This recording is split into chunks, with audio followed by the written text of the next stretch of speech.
Hey everybody, I'm back with another sample question of SAT test. It's on scale and proportion. It's kind of similar to geometry and easier to visualize.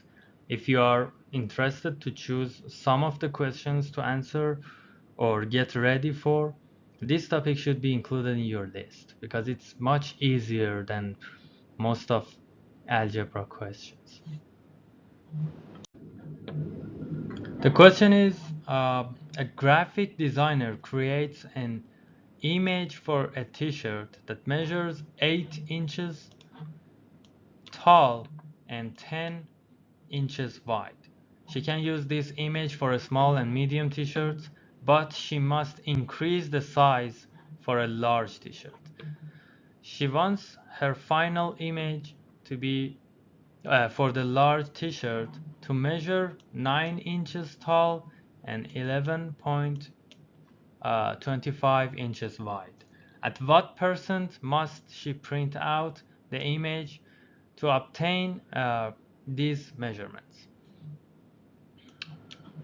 The question is about a image on a t-shirt.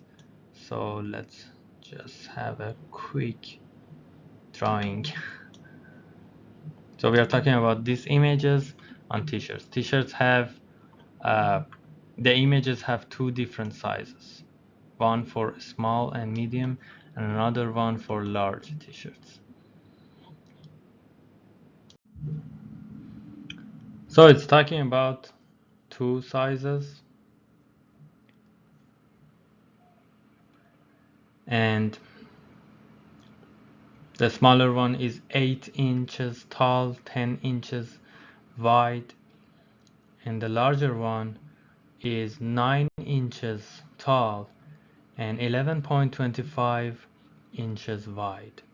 The question is asking the percentage to transform the smaller one to the bigger one.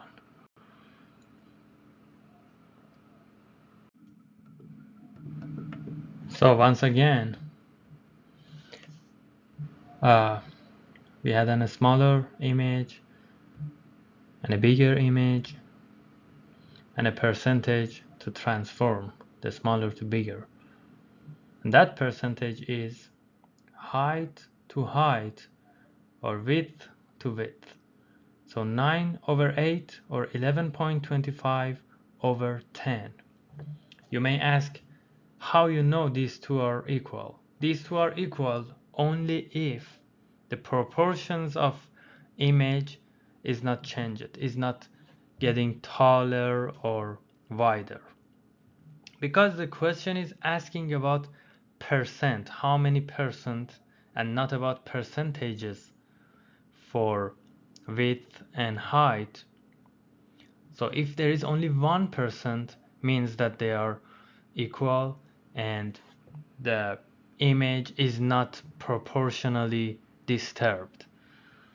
So it's only one. These two, 9/8 and 11.25/10, are equal. So the only thing to do is to specify which side or which proportion of the shape to choose.